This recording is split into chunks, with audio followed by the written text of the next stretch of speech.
Àwọn agbébọn ṣòro l'Àbújá, wọ́n jí èèyàn 15 gbé.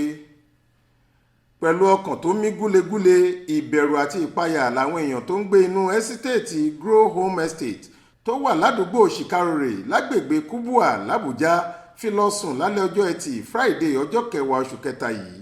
Síbẹ̀ náà, ọ̀pọ̀ wọn ni kò lójú oorun tílẹ̀ fi mọ́ torí ikú tó ń pa ojúgbà ẹni òwe ló ń pa fúnni látàrí báwọn jàǹdùkú agbébọn ṣe yabo ẹ́sítéètì tí wọ́n fẹ́ǹsì dáadáa ọ̀hún tí wọ́n sì jí èèyàn 15 gbé wọgbó.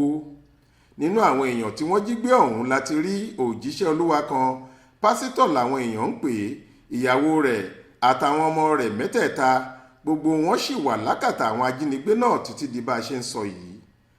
Aláròyé gbọ́ pé nǹkan bí aago 10 alẹ́ ọjọ́ náà táwọn èèyàn ti ń tòògbé táwọn míín sì ti fẹ̀yìn lélẹ̀ láti sùn ni wọ́n ṣàdédé gbúrò ìbọn.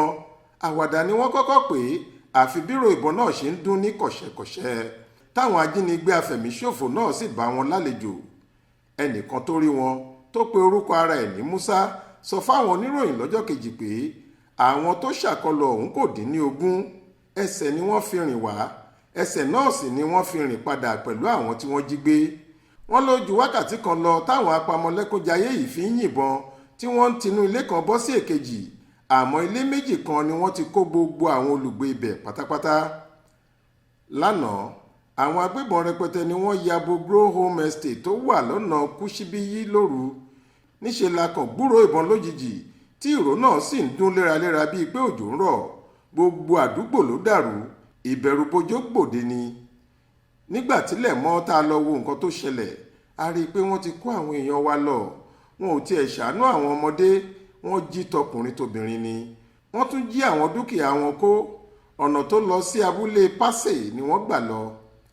Àmọ́ ṣá, a gbọ́ pé lọ́gán táwọn ikọ̀ fìjìláńtì àdúgbò yìí gbọ́ sọ̀rọ̀ yìí ni wọ́n gbá fi yá wọn. Nígbà táwọn agbébọn náà rí wọn, àwọn náà múra ìjà àsẹ̀yìnwá àsẹ̀yìnbọ̀. Àwọn kan lára àwọn tí wọ́n jí gbé náà ráàyè sá mọ́ wọn lọ́wọ́, bó tilẹ̀ jẹ́ pé Pasito àtàwọn ìdílé ẹ̀ ṣì wà pẹ̀lú àwọn tí wọ́n wà láhàámọ́ àwọn afurasí náà. Alukoro iléeṣẹ́ ọlọ́pàá Àbújá àti agbègbè rẹ̀ SP Josephine Adé ti fìdí ìṣẹ̀lẹ̀ yìí múlẹ̀. Ó láwọn ọlọ́pàá àtàwọn ẹ̀ṣọ́ aláàbò míì ti ń tọpasẹ̀ wọn, àwọn sì nígbàgbọ́ pé wọn yóò rí wọn mú. Ó rọ àwọn aráàlú láti fọkàn balẹ̀ pé gbogbo nǹkan tó bá gbà làwọn máa fún un láti dóòlà ẹ̀mí àwọn tí wọ́n mú sígbèkùn. Faith Adébọ́lá ló ń jábọ̀ ròyìn fún iléeṣẹ́ tẹlifíṣàn Aláròyé online.